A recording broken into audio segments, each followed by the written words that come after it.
Entonces, llegamos al capítulo 14, es el último capítulo ya de Introducción a la Teología. Ya después vamos a tener como un pequeño capítulo al final, que es acerca de las ciencias auxiliares. Y pues en las ciencias auxiliares sería bueno tal vez más adelante poder, esas ya serían para practicar, porque sería muy chévere.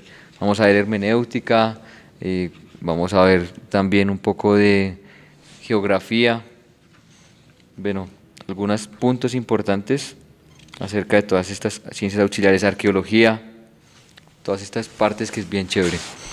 Y el último capítulo de la escatología es el capítulo de la teología general, es el capítulo 14.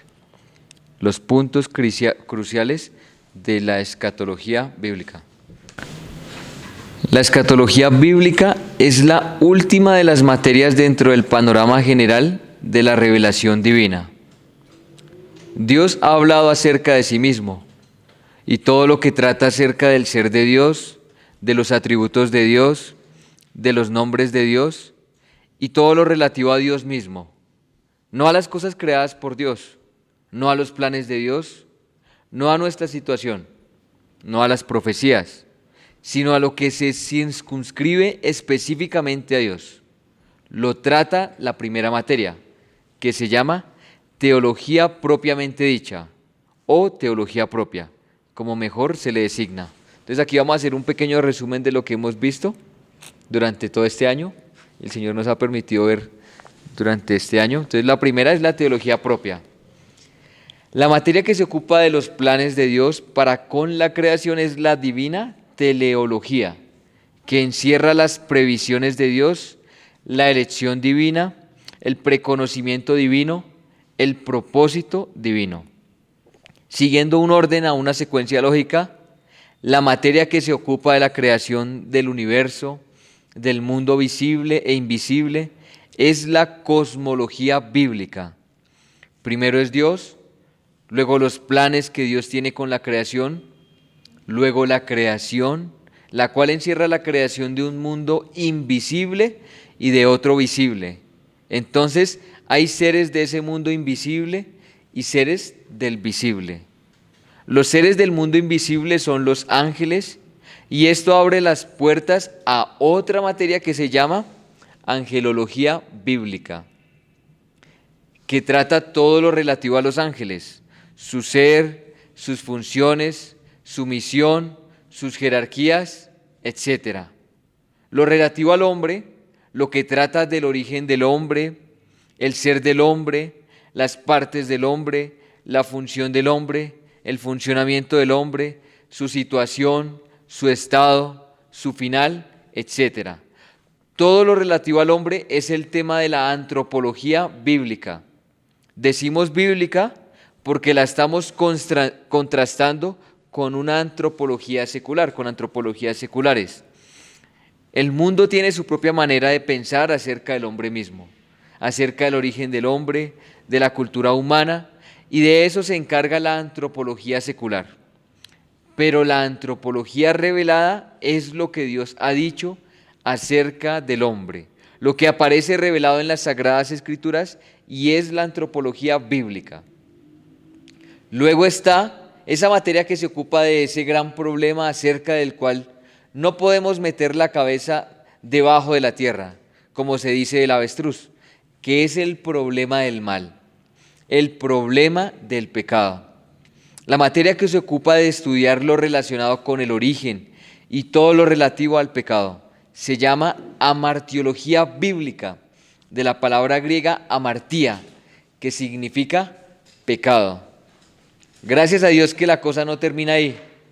Sí, hubo una caída angélica y una caída humana, y hubo unas consecuencias que comprenden toda una doctrina bíblica acerca de la realidad del pecado. Pero existe también la salvación. Pero la salvación es por causa de Cristo y aplicada por el Espíritu. Entonces la materia que se ocupa exclusivamente de Cristo es la cristología bíblica, y la que se ocupa del Espíritu es la neumatología bíblica, de la palabra griega neuma, que quiere decir espíritu. Siguiendo ese orden viene la doctrina de la salvación, cuya materia es la soteriología bíblica.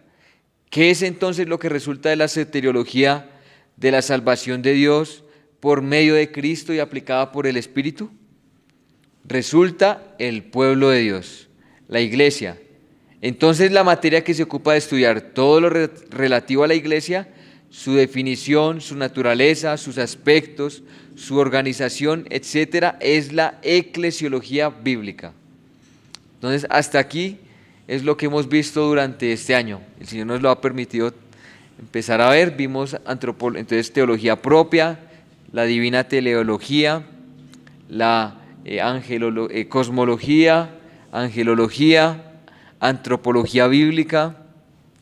Más adelante vimos la martiología, cristología, neumatología, soteriología. Ya después terminamos viendo eclesiología y ahora, como acá el hermano Gino dice, pero la iglesia no es el final.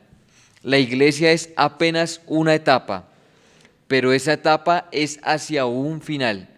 Y hay una materia que es la escatología bíblica, que es la que se ocupa de la consumación de los planes de Dios, de la consumación de la vida humana, de la consumación de la historia, de las últimas cosas. Esa área de la revelación que se ocupa de la consumación de las últimas cosas se llama escatología bíblica. Así hemos ubicado la materia dentro del panorama general y su secuencia lógica de materias en la revelación divina. Habiendo ya ubicado la materia en su correspondiente lugar dentro del panorama sistemático de la teología, de la cosmovisión teológica, tenemos la escatología, la cual es la materia que se ocupa de la consumación y de las últimas cosas. Pero a continuación vamos a desglosarla, a ver sus contenidos fundamentales, principales. La palabra escatología se deriva del griego escatón, que significa último, el final. Entonces vamos a empezar a ver la subdivisión de la escatología. Aquí el hermano Gino sí lo dejó bien resumido. Entonces, la primera parte, la escatología, entonces lo que significa escatología, escatón, lo último, el final, y logía o logos, como lo hemos visto, el tratado o las palabras acerca de los tiempos finales y lo final. La subdivisión de la escatología. Hay un final para las personas y hay un final para la historia. Es decir, que hay una escatología individual o personal y hay una escatología que es general o histórica. Por esa razón vamos a subdividir en dos las consideraciones de la escatología. Una que es personal, es decir, cada individuo tiene una finalidad y tiene un destino. Y existe un destino final para cada individuo. Entonces la escatología personal es la que estudia el final o los estados finales en relación con el individuo y sus etapas hacia ese final. Entonces, ¿se han escuchado cuando dicen que el fin del mundo es para cada persona? Pues para cada persona también hay una escatología, pero no significa que solamente que hay, sino que hay una escatología que es individual para cada uno de nosotros y una que es histórica, que va a ser para todo el mundo, para todas las personas, para todos. Entonces vamos a ver un poco eso también.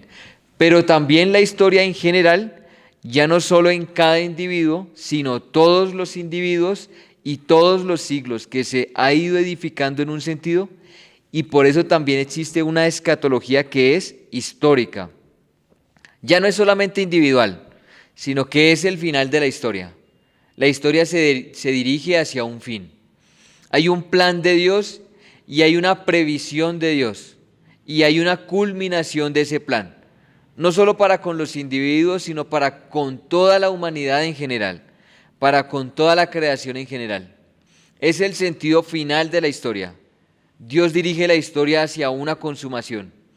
Eso comprende la escatología histórica, que es general e incluye todas las cosas. Dentro de la escatología histórica se estudian las etapas del plan de Dios. Algunas personas o alguna escuela, no en todas, le llaman a esas etapas dispensaciones. ¿Se han escuchado algo sobre las dispensaciones? Entonces sí, es como una serie de etapas que el Señor ha puesto durante todo el plan, y esas etapas algunos hermanos la ponen como 7 etapas, otros como 4. Entonces son dispensaciones, que es como el cumplimiento de esa dispensación. A lo largo de la historia, el plan de Dios se va desarrollando por etapas, y esas etapas son identificadas o se les ha dado su nombre a cada una. Y por eso existe una especie de dispensación en cada etapa. Una manera en que Dios va tratando con los hombres, en que se va revelando progresivamente, y ese es el plan. Esas etapas del plan de Dios son una parte de la escatología histórica. Entonces, Efesios 1:10, de reunir Dios todas las cosas en Cristo, en la dispensación del cumplimiento de los tiempos, así las que están en los cielos como las que están en la tierra. Digamos que si uno pudiera grabar un versículo para la escatología es ese, ¿sí? El fin de todo, si uno quisiera tener el resumen. En el libro del hermano Gino de Panorama, no, el de una breve introducción, creo que es Apocalipsis, aproximación a Apocalipsis, que es una aproximación, algo cortico. En los primeros capítulos el hermano Gino da el resumen de todo Apocalipsis con este versículo, Efesios 1:10. ¿Cuál es el propósito del Señor? Si quisiéramos saber ¿cuál es el propósito reunir todas las cosas en Cristo. ¿Y qué vamos a ver en Apocalipsis? Cómo el Señor va a reunir todas las cosas en Cristo. O sea, cada cosa que vamos a ver es porque el Señor está reuniendo todas las cosas en Cristo. Resumen de todo Apocalipsis, de todo lo que el propósito del Señor, reunir todas las cosas en Cristo. Y aquí también nos dice cuándo, en la dispensación, o sea, hay una dispensación que es el cumplimiento de los tiempos, o sea, ya va a haber un cumplimiento de los tiempos, y ahí es donde va a reunir todas las cosas en Cristo. Ese es el propósito, así las que están en los cielos como las que están en la tierra.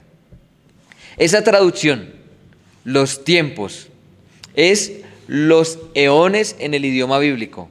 El griego, o sea, la hora, la etapa. Note que habla de varios eones, varias etapas o tiempos. Entonces dice el propósito de Dios, o sea, lo que Dios se ha puesto como meta y que es el sentido de los acontecimientos históricos. Es que Dios se ha propuesto reunir todas las cosas en Cristo. Es decir, que las cosas no están en su debido lugar cuando no están sometidas al gobierno de Dios que se ha revelado en Cristo. Entonces Dios se ha propuesto reunir las cosas que están dispersas, integrarlas y realizarlas coherentemente en Cristo. Cristo es la cabeza, Cristo es el designado por Dios para encabezar el universo. De manera que hay un trabajo de Dios con la historia y con el universo, que es darle su sentido en Cristo y hacer a Cristo señorear sobre la historia. El plan, el propósito de Dios es reunir en Cristo todas las cosas que están en los cielos y en la tierra, en la dispensación del cumplimiento de los tiempos. O sea que los tiempos o los eones o las eras o las etapas son periodos en que se cumple una parte del programa de Dios. Es decir, es como un periodo para que se decanten ciertas situaciones de manera que la humanidad está preparada ya para una siguiente etapa. Entonces viene un segundo tiempo, luego viene un tercer tiempo, y así se van cumpliendo los tiempos hasta que haya en el futuro una llamada dispensación del cumplimiento de los tiempos. O sea que el sentido y el trabajo acumulativo de Dios en la historia se concretará al final en lo que allí se llama dispensación, y que en el idioma original griego es una economía, es decir, la economía de Dios. Una economía es todo un arreglo administrativo en el cual Dios mismo se revela y en el cual todas las relaciones expresan el sentir y la naturaleza de Dios. Las cosas no son así en el camino. Ese es el final de las cosas. Pero las cosas van pasando por periodos hasta llegar allá. Esa economía final de Dios es el escatón, es la consumación. Es la consumación, perdón que me llame. Pero para llegar a ella se va por etapas, de manera que todo este plan para llegar a la consumación y la consumación misma, que es la economía de Dios establecida, es tema de la escatología. En este primer curso no se trata de entrar a fondo de las cosas, sino para ir viendo como si dijéramos el índice, los puntos cruciales que trata la materia, nada más. Es como cuando se mira un libro y se va al índice y se va el contenido y los subtítulos de los capítulos. No se trata todavía de leer los párrafos, sino solamente los títulos y los subtítulos. Pues esto es lo que en este curso, mirar la panorámica, pero no es entrar en cada capítulo, en cada párrafo y en cada página. Entonces,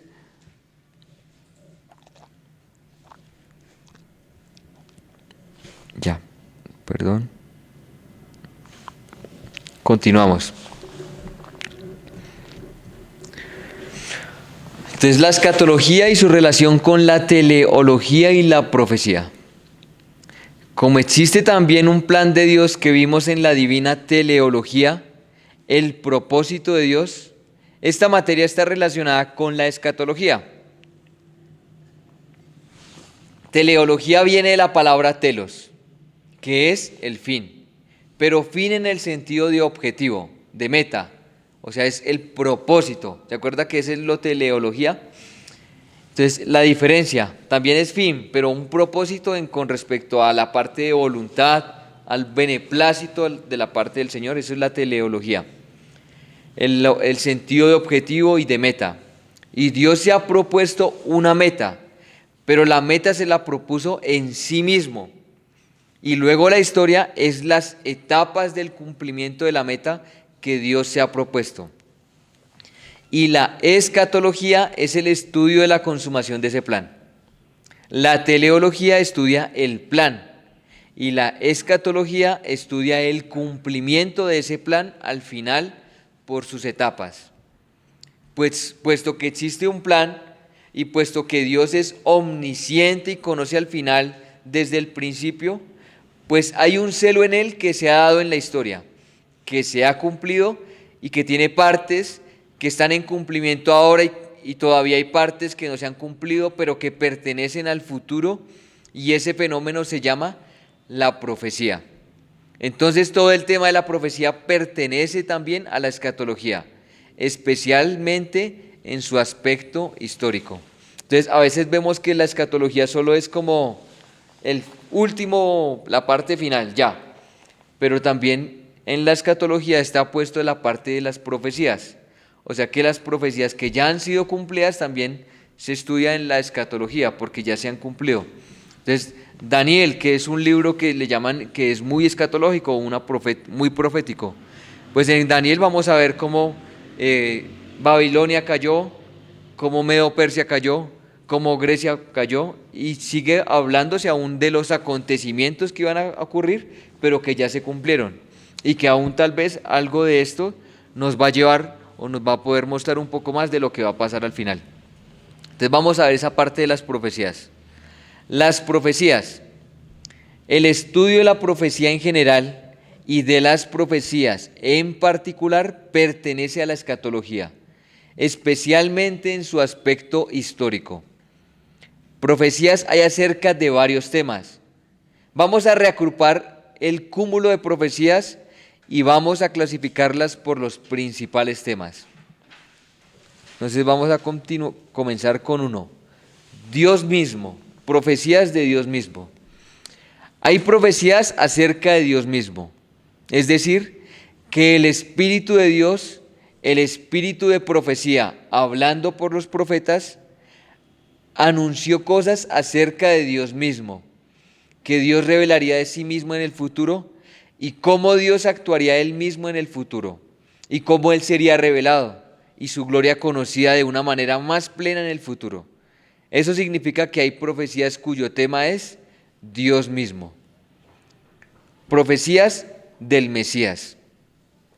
Hay profecías acerca del Mesías, que son las profecías mesiánicas, o sea, aquellos anuncios relativos al Cristo, que Dios hizo antes de que viniera a ser el Cristo.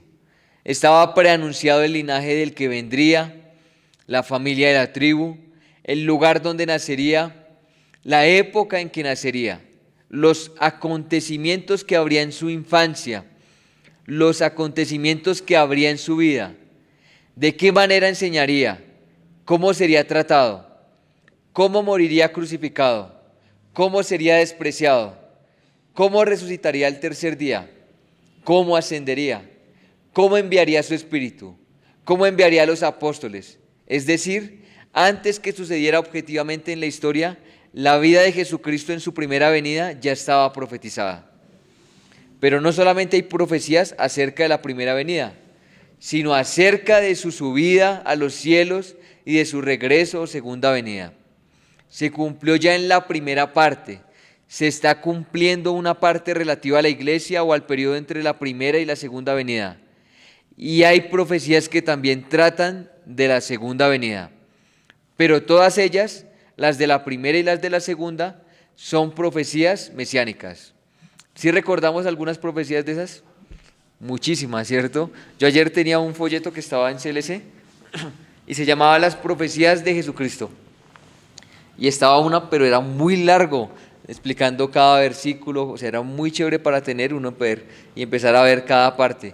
Entonces, el linaje, tiempo, el lugar, todo así explicadito acerca de las profecías. Cumplida, falta por cumplir. Bien chévere ese folleto. Y son muchos, o sea, no es un folleto que uno podría decir algunas profecías. Por eso toman que es el libro, y Pedro dijo, es el libro profético más seguro, es la profecía más segura que tenemos. ¿Por qué? Porque todas las profecías que estaban acerca del Mesías fueron cumplidas. Y por eso Mateo tiene que decir, para que se cumpliese lo dicho por Israel, para que se cumpliese lo dicho por... Ahí va diciendo todas las profecías. Entonces, todas las profecías se cumplieron. O sea, hay una o sea, solo para que se cumpla una profecía es una gran probabilidad. Y imagínense para que se cumplan todas en un solo hombre, en Cristo mismo. Entonces, esto es muchísimo más grande. Entonces, todas las profecías dadas por diferentes profetas cumplidas. No fue solo un profeta, sino diferentes profetas y todas cumplidas. Y las que faltan por venir, que ya sabemos que también se cumplirán. Y en diferentes tiempos. Entonces algo, por ejemplo, una vez hablábamos, ¿en qué parte habla acerca del Cristo, del Mesías, que iba a morir? Entonces nosotros preguntábamos, bueno, miramos, Daniel. Daniel va a decir, va a venir uno, va a morir, o sea, todo lo va a explicar así Daniel. El Cristo es el que va a morir. O sea que ya se sabía que el Cristo era el que iba a morir, el Mesías. Es el libro profético más seguro. Entonces, bueno, tenemos las profecías del Espíritu Santo. En Hechos de los Apóstoles lo vemos, ¿cierto? Como los apóstoles dicen, acuérdese en lo que había dicho allá el profeta. Mire, esto es. Entonces, profecías del Espíritu Santo. Hay profecías acerca del Espíritu Santo. Aquí vemos lo que históricamente se ha dado en llamar la Trinidad, el Padre, el Hijo y el Espíritu Santo. Hay profecías acerca de la venida del Espíritu Santo, de la obra del Espíritu Santo, de los dones del Espíritu Santo, de las funciones que cumpliría el Espíritu Santo en la historia. Todo este cúmulo de profecías reagrupadas dentro de este tema son profecías acerca del Espíritu Santo. Profecías de la iglesia. También en la Biblia hay profecías acerca de la iglesia. El pueblo del Señor. Cuando usamos la palabra iglesia la usamos no en el sentido acostumbrado en que se le suele oír. Cuando la persona oye la palabra iglesia, se imagina una catedral o la jerarquía romana o algo relacionado. Pero aquí estamos hablando en el sentido bíblico. La iglesia es el conjunto de los creyentes en Dios. Esa es la iglesia, el pueblo que Dios ha redimido. Hay profecías eclesiásticas, no de la iglesia, sino acerca de la iglesia. Y esas profecías ya las empezamos a ver en el Nuevo Testamento. ¿Qué va a pasar con la iglesia? O sea, la iglesia qué papel tiene, toda la parte también profética acerca de la iglesia. También profecías de las naciones. En la Biblia hay profecías acerca de las naciones, aparte de la iglesia. Y entre las naciones podemos incluir algunas. Por ejemplo, profecías acerca de Israel, profecías acerca de Europa, profecías acerca de Babilonia, profecías acerca de Media, de Persia, de Grecia, de Roma, de Asiria, profecías acerca del Oriente, profecías acerca de los príncipes de Tarsis, o sea, del Occidente, y muchas otras más relativas a las naciones. Aquí no estamos entrando en las profecías. Cuando estemos estudiando la materia de escatología, entonces estudiaremos esas profecías una por una. Lo que en este capítulo estamos haciendo solamente es identificando los puntos que están incluidos dentro de la materia. Estamos mirando el contenido, el índice. No estamos entrando a ver cuáles son las profecías acerca de Israel, cuáles son las profecías acerca de Europa, de Babilonia, de Nínive, de Jerusalén. Pero todas esas profecías las entendieron cuando se dieron, cómo se dieron, las que ya se cumplieron, las que están cumpliéndose ahora mismo delante de nuestros ojos, las que están ya a punto de cumplirse, que ya ve su concreción, su preparación, y profecías de otros. Pero no solamente hay profecías acerca de las naciones, hay también profecías acerca de los ángeles y también acerca de Satanás y los demonios, y también profecías acerca de la muerte, profecías acerca de la creación, o sea, de las criaturas, ya no solamente del hombre, los ángeles o los demonios, sino del resto de la creación, del resto de las criaturas, la tierra, los animales, las plantas. El resto de las criaturas también es objeto de revelación de parte de Dios. Por ejemplo, la Biblia dice que la creación misma será libertada de la esclavitud de corrupción a que fue sometida por causa del hombre, ya que primeramente Dios está trabajando con el hombre y está tratando de rescatar al hombre y está rescatando a los hombres. Pero eso es apenas las primicias. El resto de la creación también está en la mira de Dios, porque toda la creación es plan de Dios y toda la creación fue afectada por el mal del pecado. Entonces a toda la creación le viene una redención y eso significa que hay un trabajo de redención para enfrentar el problema del pecado y del mal en la naturaleza, en el universo, en el hombre. Hay muchos temas que son motivo de profecías en la Biblia, en la revelación divina. Dios, el Mesías, el Espíritu. Ahí está la Trinidad, la Iglesia, las naciones en general, algunas en particular, los ángeles, tanto los escogidos como los caídos, con Satanás a la cabeza, la muerte misma y el resto de las criaturas.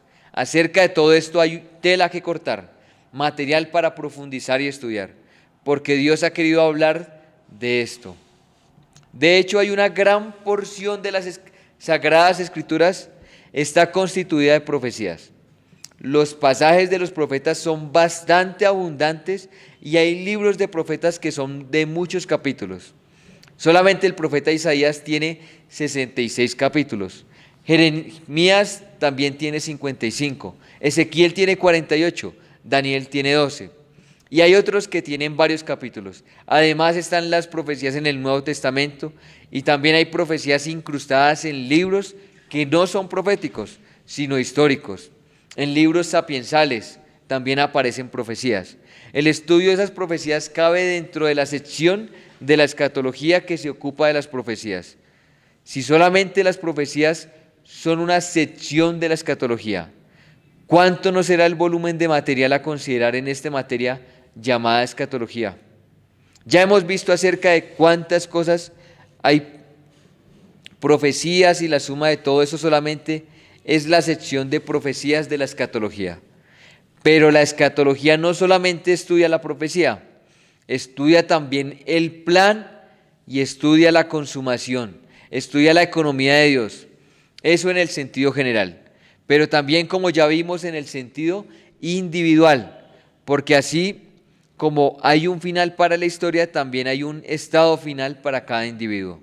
La escatología estudia los estados finales, todo lo relativo al asunto del cielo, lo relativo al asunto del infierno, lo relativo a la muerte, lo relativo al estado del alma después de la muerte. Todo esto cabe dentro de la escatología. Entonces, un punto importante, las profecías. Y eso si uno vemos harto pues tenemos los profetas, que es una gran parte del Antiguo Testamento, y mostrando acerca de las naciones, acerca de Dios, acerca de Cristo, del Espíritu Santo. Entonces tenemos gran parte para estudiar de profecías. En el Nuevo Testamento, como que había una parte que se sabía en el Antiguo, pero que en el Nuevo ha ampliado más y uno dice, ya se sabe cómo va a ser el fin. Entonces las profecías. Vamos ahora a la escatología de la persona o personal. Tenemos ahorita, bueno, más adelante el excursus, o sea, como un apéndice de este mismo tema que es tanatología. Entonces, ahí vamos a ver un poco más acerca de la escatología personal. Estado final. Primeramente para el cuerpo, aquí mientras está la situación caída antes de la resurrección. La muerte misma. El estudio de lo que es la muerte pertenece a esta materia. Ese estudio se llama tanatología, que viene de la palabra griega thanatos, que significa muerte. Entonces todo el estudio relativo a la muerte es también una materia dentro de la gran materia de la escatología, a manera de una sección. La tanatología es el estudio del fenómeno de la muerte, la experiencia de la muerte, el significado de la muerte, lo que Dios ha revelado en su palabra acerca de la muerte. En la Biblia aparecen muchos pasajes de muerte y hay palabras que se dicen de acontecimientos que suceden a la hora de la muerte. Por ejemplo, para decir, solamente uno entre muchos otros, dice en un pasaje que fue reunido a sus padres. Eso significa que a la hora de la muerte hay un volver a encontrarse con las personas que habían muerto antes y que eran sus antepasados. Por eso dice, fue reunido a sus padres. Eso lo dice la Biblia, pero también muchas personas que han tenido experiencia de muerte clínica cuentan que sí vieron a sus parientes, padres, abuelos, que habían muerto y volvieron a encontrarlos, y hacían señales, conversaron con ellos, etc. Y eso concuerda con lo que la Biblia dice en cuanto a que la persona se unía a sus padres. La Biblia habla de eso cuando murió Abraham, cuando murió Isaac, cuando murió Raquel o alguno de los profetas. Es algo que siempre se emplea esa expresión, que fue reunido con sus padres o con su pueblo. La Biblia habla de las puertas de la muerte. Le pregunta el Señor a Job, ¿te han sido descubiertas las puertas de la muerte y has visto las puertas de la sombra de la muerte? Entonces está el fundamento de la muerte misma. La materia que se ocupa de eso es la escatología y especialmente la escatología personal. Claro que para entender la muerte es necesario entender también el origen de la muerte, el porqué de la muerte, y eso entra dentro de la escatología histórica en general, pero se aplica a cada persona. Estados intermedios y finales. Como intermedios no estamos hablando de purgatorio, ¿no? Nada de eso. Y eso es bueno a veces uno aclararlo. Y esta parte de hablar acerca de la muerte es bueno para poder explicarlo. Es muy, muy interesante uno poder decirle a las personas, ¿usted ha encontrado alguna vez en la Biblia acerca de este tema? ¿Usted qué piensa acerca de la muerte? ¿Sí? El Señor me ha permitido hablar acerca de mi abuelita. ¿Usted qué piensa de la muerte? ¿Usted piensa que hay un purgatorio? Y ella decía, yo creo que sí. ¿Pero por qué, abuelita? ¿Sería Dios injusto? Y empezamos a hablar. Entonces decía, bueno, y a lo último terminó diciendo, pues como que no hay ningún purgatorio, porque hay alguien que realmente Es solamente si ha creído en el Señor Jesucristo o si no, no. O sea, no hay como una tercera opción o algo así. Entonces, estados intermedios y finales. Pero note que las cosas no terminan ahí, sino que hay lo que se ha dado a llamar vida después de la vida. Llamémosle nosotros aquí ultratumba, lo que pasa al otro lado. Eso también es motivo de revelación y también el Espíritu Santo ha revelado estos asuntos en la Biblia. Entonces la Biblia nos habla de los estados finales y de los estados intermedios. Seol y Hades. La Biblia habla por ejemplo, del Seol y del Hades. Seol es en hebreo y Hades en griego. Pero se trata de una misma cosa, es decir, lugar de los muertos, de las almas de los muertos después de que mueren aquí. Pero todavía no es el lugar final. O sea, ese es el lugar que se llama intermedio. Pero no, entonces el Seol o el Hades no es el lugar final es el lago de fuego, ¿cierto? Entonces no es el lugar final. Por eso se le llama un estado intermedio, porque el Hades o Seol se ha de pasar al trono del juicio. Y allí si las personas no son salvas, van a lo que se llama la Gehenna o lago de fuego. Eso también lo ha revelado Dios. No hay que confundir la Gehenna con el Seol o Hades. En los idiomas bíblicos como en el hebreo se le llama Seol, que al traducirlo al griego del Nuevo Testamento es Hades, de donde el Seol y Hades es la misma cosa. ¿Cómo te consta esto? La Biblia lo dice. Por ejemplo, en Hechos de los Apóstoles 2, en donde Lucas registra que el apóstol San Pedro está hablando acerca de la resurrección de Cristo y de que antes de la resurrección de Cristo su alma no fue dejada en el Hades, y él está haciendo una cita textual del Salmo 16:10, el cual dice: porque no dejarás mi alma en el Seol, ni permitirás que tu santo vea corrupción.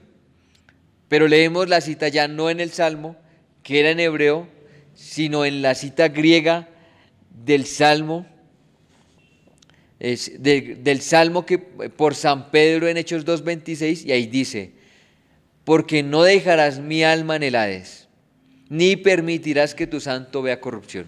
Ahí constatamos que la misma Biblia traduce Seol por Hades, y aunque las palabras sean distintas, se refiere al mismo lugar. Tenemos la experiencia que el Señor Jesús contó del rico y Lázaro, que cuando murió Lázaro fue llevado por los ángeles al seno de Abraham, y aquel hombre que no tuvo en cuenta las necesidades de Lázaro fue llevado al Hades, al cual se le llamó un lugar de tormento. Y esas son palabras de Jesús, una auténtica narración de Cristo. Entonces ahí vemos una parte, un ejemplo de que cuando muere la persona es llevada, por ejemplo, del rico, que fue a un lugar de tormento, y Lázaro fue llevado al seno de Abraham. Y eso está perteneciendo al mismo lugar. O sea, un lugar de tormento y un lugar, pero es un lugar intermedio mientras que llegaba al otro lugar, ¿cierto? Después vamos a verlo en tanatología. La Gehenna. Pero ese no es el lugar final. ¿Por qué? Porque en Apocalipsis 20:14 dice que la muerte y el Hades fueron lanzados al lago de fuego. Esta es la muerte segunda. Eso es lo que es la Gehenna. En el Seol se está solamente en el alma. En cambio, después de la segunda resurrección, pues después del milenio habrá una segunda resurrección de todas las personas, y algunos irán a la Gehenna en cuerpo y alma. O sea, ya todo completico, va para allá. El tártaro. La palabra tártaro. Hay otra palabra griega diferente de Seol, Hades y Gehenna, que es tártaro, cual aparece en la segunda epístola del apóstol San Pedro, donde habla de aquellos ángeles que fueron lanzados a las prisiones eternas, que allí se llama tártaro y se traduce infierno. Así, segunda de Pedro. Porque si Dios no perdonó a los ángeles que pecaron, sino que arrojándolos al infierno, ese es tártaro, los entregó a prisiones de oscuridad para ser reservados al juicio, Y si no perdonó al mundo antiguo, sino que guardó a Noé, pregonero de justicia, con otras 7 personas, trayendo el diluvio sobre el mundo de los impíos, y si condenó por destrucción a las ciudades de Sodoma y de Gomorra, reduciéndolas a ceniza y poniéndolas de ejemplo a los que habían de vivir impiamente, y libró al justo Lot, abrumado por la nefanda conducta de los malvados, porque este justo que moraba entre ellos afligía cada día su alma justa, viendo y oyendo los hechos inicuos de ellos. Sabe el Señor librar de tentación a los piadosos y reservar a los injustos para ser castigados en el día del juicio. Segunda de Pedro 2, 4 al 9. Infierno es una palabra un poco ambigua, porque es una palabra que se ha usado como traducción a veces de Hades, a veces de Gehenna y a veces de Tártaro. Sin embargo, el Tártaro, la Gehenna y el Hades son cosas distintas. Pero las 3 palabras, Hades, Gehenna y Tártaro, han sido traducidas indistinta y ambiguamente en distintas traducciones, como infierno. De manera que cuando el estudio que se relaciona con el tema del infierno se realiza solamente usando traducciones y no en los idiomas originales, surgen algunas veces errores de interpretación por causa de que infierno no es una palabra que viene de... por causa que infierno es una palabra que viene del latín infernus. No es del hebreo, no es del griego. Y a veces se utiliza para traducir indistintamente cosas que son diferentes. Pero cuando la persona, en vez de leer en los textos originales, lo hace en una traducción ambigua, entonces su doctrina acerca del infierno se confunde. Porque a veces parece que el infierno fuese la Gehenna, otras veces parece que fuera el Hades y otras veces que fuera el Tártaro. Por ejemplo, Reina Valera de 1960, en el verso donde dice Tártaro traduce infierno y donde dice Gehenna traduce infierno, como si la Gehenna y el Tártaro fueran la misma cosa, el mismo lugar. Pero no es lo mismo, porque dice que esos ángeles ya fueron arrojados al Tártaro, como una prisión en espera del juicio, pero después del juicio pasan a la Gehenna, de manera que no es lo mismo la Gehenna que el Tártaro. El Tártaro es la prisión de oscuridad de aquellos ángeles caídos. La versión Reina Valera de 1909, donde dice Gehenna, deja Gehenna, pero donde dice Hades o Seol traduce infierno. De manera que entre la versión 1909 y la de 1960 tenemos esa complicación, aún siendo la misma versión Reina Valera. Al usar las 2 versiones para estudiar el tema sobre el infierno, uno se puede confundir, porque pareciera como si la Gehenna y el Tártaro y el Hades o Seol fueran la misma cosa. Por eso mucha gente simplemente habla del infierno sin hacer distinción. Pero la Biblia habla de Seol, que es el Hades, el lugar intermedio de los muertos, como una cosa, del Tártaro, que es la prisión de los ángeles caídos en oscuridad, esperando el día del juicio, como otra cosa, y la Gehenna, que es el lago de fuego, o sea, el lugar del juicio, una cosa, otra cosa. Una cosa es una prisión para el juicio, otra cosa es el lugar del juicio mismo. Ya hemos leído en Apocalipsis que la muerte y el Hades serán lanzados al lago de fuego, de manera que no es lo mismo el Hades que el lago de fuego.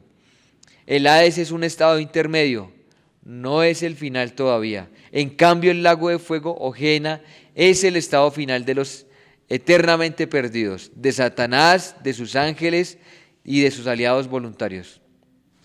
Entonces vimos lugar final de juicio. 3 cosas diferentes, ¿cierto?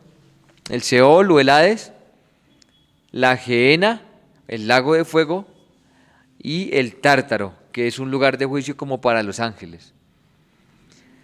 Ahora vamos a ver algo que también es un lugar final, pero no de juicio, sino de bendición, de misericordia del Señor, de pura gracia por parte del Señor. El paraíso. Gracias a Dios que la palabra del Señor también habla del paraíso, o tercer cielo. El paraíso es otro de los estados intermedios, pero no en los fondos bajos, sino que se encuentra hacia lo alto. La palabra tercer cielo implica un segundo y un primer cielo. O sea que existe un primer cielo, un segundo cielo y un tercer cielo. Y el tercer cielo es también llamado el paraíso. Hay un pasaje donde el apóstol Pablo, en un arrebatamiento o rapto, fue trasladado al tercer cielo, donde oyó palabras inefables que no les es dado al hombre expresar. Y luego él vino y habló algo. No todo, pero ya con lo que habló y con otros pasajes y otras experiencias de otros profetas y apóstoles y del mismo Señor Jesús, se nos da también una visión de ese estado final, de otras almas, de otras personas. Segunda a los Corintios 12:1-6. Ciertamente no me conviene gloriarme, pero vendré a las visiones y a las revelaciones del Señor.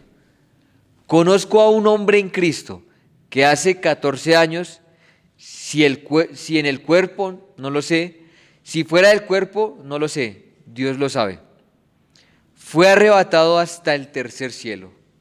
Y conozco al tal hombre, si en el cuerpo o fuera del cuerpo, no lo sé, Dios lo sabe. Que fue arrebatado al paraíso donde oyó palabras inefables que no les es dado al hombre expresar.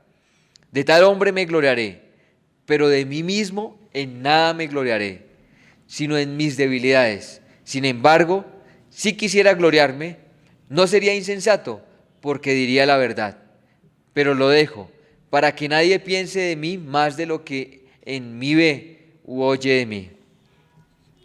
Allí el apóstol Pablo usa indistintamente dos palabras para referirse a la misma cosa.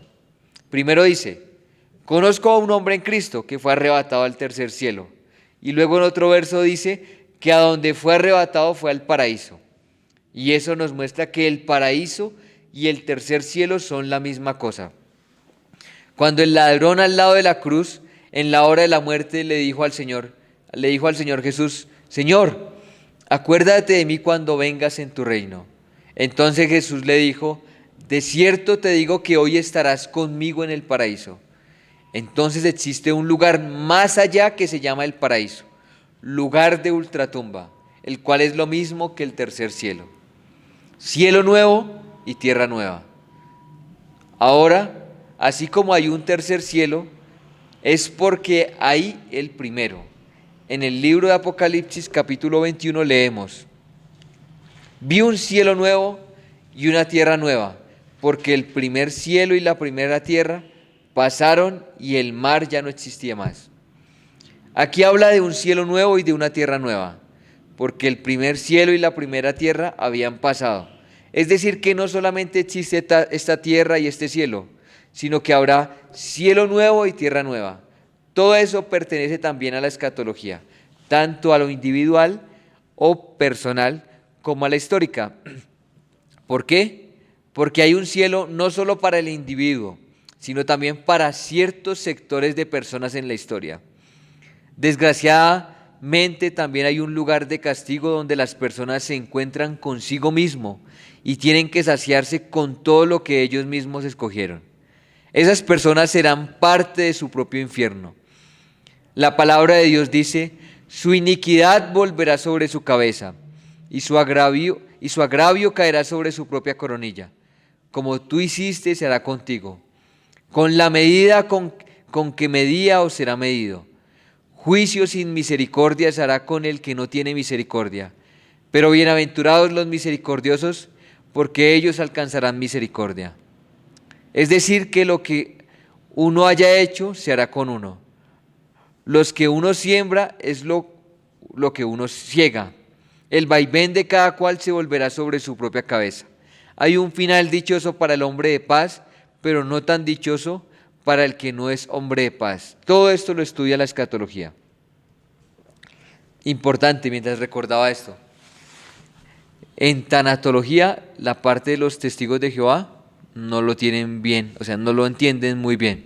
Entonces, uno entendiendo bien la tanatología, uno podría más adelante decirles: es que mire, ustedes ven esta parte acá, esto no lo ven, porque ellos siempre ven algo diferente. en la tanatología algunos tienen, o los errores de la muerte, por ejemplo, es una que se llama el aniquilacionismo. ¿Saben qué es el aniquilacionismo? Que en el momento que muere dejó de ser. O sea, en estos momentos hay un lugar de intermedio que están durmiendo, serán resucitados unos y otros va a dejar de ser. O sea, no van a despertar nunca del sueño. Ya, quedaron muertos y ya. ¿Sí? Ahora sigue la resurrección. Todo lo relativo a la resurrección es también tema de estudio de la escatología. No solo la resurrección de Cristo, sino también la resurrección de los creyentes por un lado y la resurrección de todos los hombres para juicio por otro lado. Todo esto hace un capítulo de la escatología. ¿Por qué? Porque la resurrección es un deber de ultratumba, otra vez a tomar la condición antigua. Claro, no es la misma situación, pero el cuerpo que murió habrá de resucitar.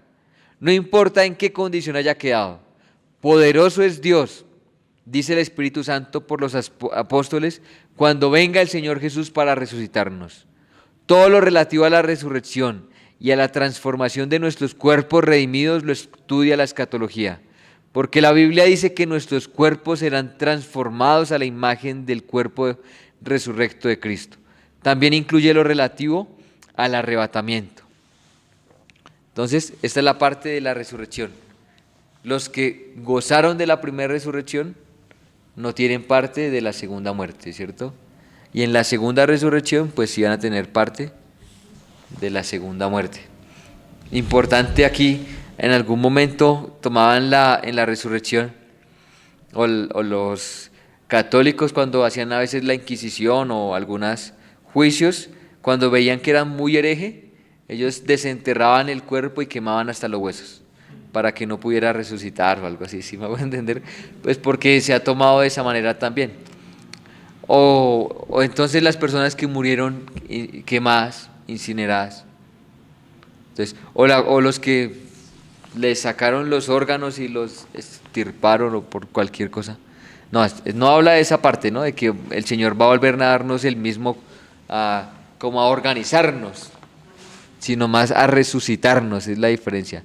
No va a coger otra vez y va a unir todos nuestros huesos y todos nuestros órganos, no, sino a resucitarnos. Ahora, periodo de la gran tribulación. Esto también es la escatología. Esto es una parte importante. Esas tres cosas, la resurrección de los muertos, la transformación de los redimidos y el arrebatamiento de unos y otros a la final trompeta, es tema que se incluye dentro de esta materia, la escatología. Toda esa serie de trompetas, esas profecías y acontecimientos finales, lo relativo a la gran tribulación, lo relativo al milenio, lo relativo al juicio final, lo relativo al cielo nuevo y a la tierra nueva, todo esto es tema de la escatología. Todo lo relativo a la gran tribulación sobre la tierra, lo que la Biblia dice sobre eso. ¿Y cómo será esa tribulación? ¿Y qué acontecerá? Lo relativo, por ejemplo, a lo que acontecerá en la tribulación, el advenimiento del anticristo, el advenimiento de las plagas, las 7 plagas, las 7 copas, las 7 trompetas, los 7 truenos, que el anticristo, que la bestia, que los 10 cuernos, los 2 testigos, los 144,000 sellados. Todos esos temas apocalípticos y proféticos los estudia la escatología. Es un tema sumamente amplio que solamente hemos estado picoteando, pero realmente esta materia requiere todo un curso. Cada materia tiene sus secciones que son bastante amplias, pero en este primer curso solo hemos querido tener la visión global de todas las materias, o de las principales, y cada una en su lugar correspondiente, en su secuencia, en su equilibrio, para tener una cosmovisión completa. A veces nos interesa mucho lo del anticristo, lo de la bestia, y si nos metemos a estudiar eso, pues nos olvidamos de todo lo demás. Y eso encierra peligro de perder el equilibrio. Y eso es una parte importante, sobre todo ahorita en esta época, porque estamos diciendo pandemia, tiempos finales, gripes, pestes, tal cosa, ya. Y podemos perder también el equilibrio o perder el foco principal. Es necesario tener todo. Para la vida espiritual de muchas personas se vuelve interesante esta materia, que es como tan misteriosa. Esto de las profecías uno ve que se cumple y esto es lo que despierta a uno la curiosidad. Que la Biblia dice que pasaría esto y aquello y uno lo lee en los periódicos, lo ve en los noticieros, lo escucha en la radio y ve las cosas que suceden como estaban previstas. Que Europa, que el mercado común europeo, que la China, que Irak, etcétera. Y eso llama mucho la atención. Y con esto no quiero decir que no tengamos que estudiarlo. Solo pido que seamos equilibrados, que no coloquemos ese tema y nos envolvamos solamente en eso, olvidando el resto y muchas cosas que hay que incluir. Además hay cosas acá que son generales, o sea, en la parte doctrinal, y no fundamentales. Y a veces se pelea mucho por la parte general y no fundamental. Entonces, por ejemplo, en la parte de en la trompeta, ¿cuál trompeta es? Final trompeta, ¿cuál es entonces? Y empiezan no podemos y dejan hasta de hablar o algo, no tenemos la misma.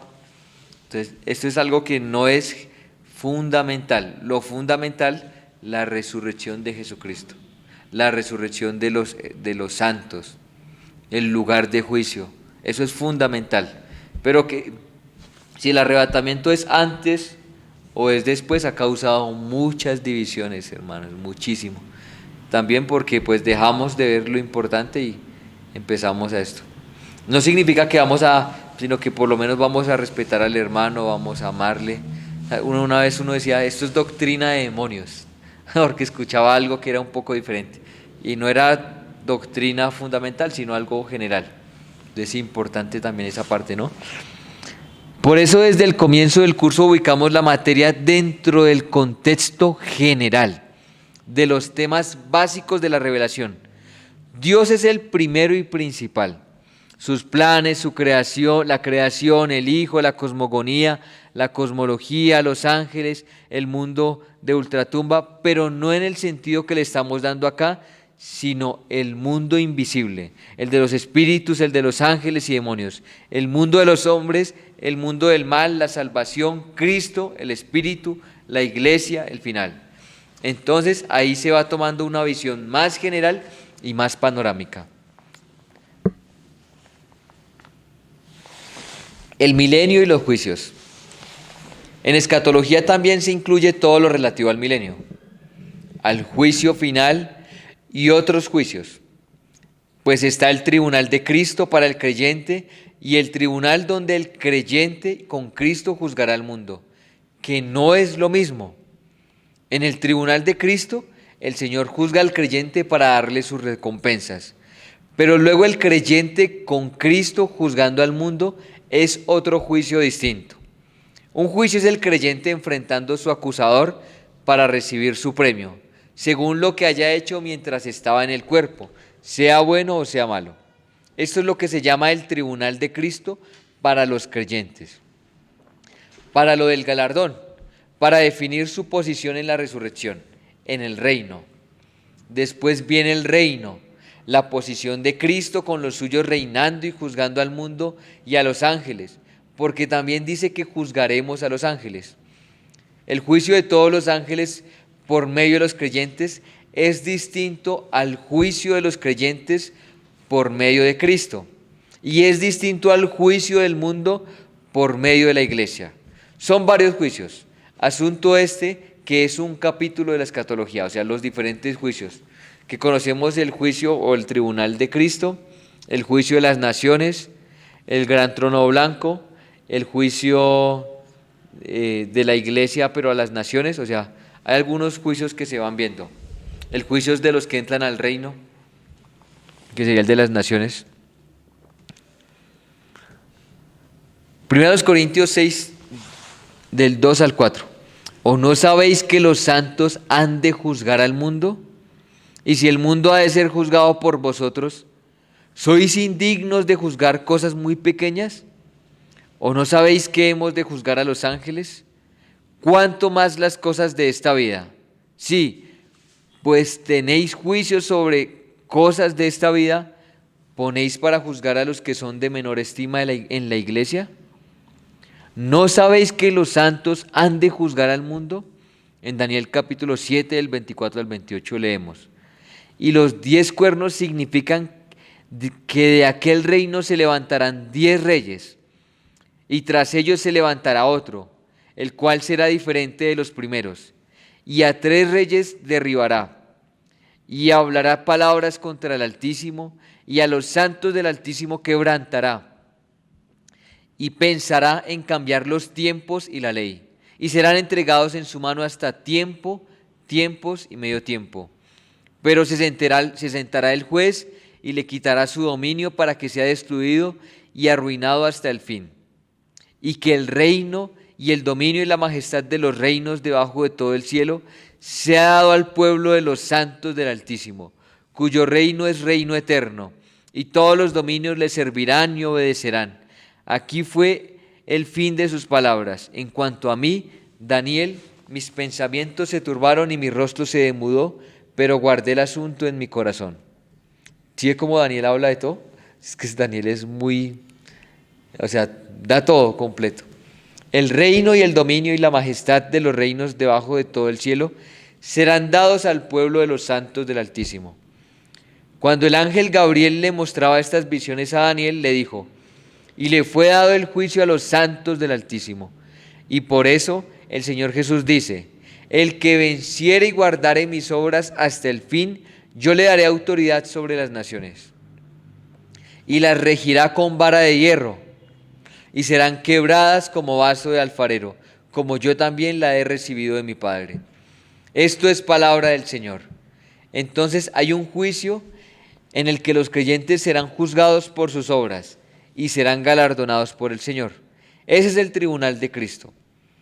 Pero hay otro juicio que es en el que los creyentes ya no serán juzgados, sino que serán conjueces con el Señor Jesús, y reinarán y juzgarán con Él tanto sobre el mundo como sobre los ángeles.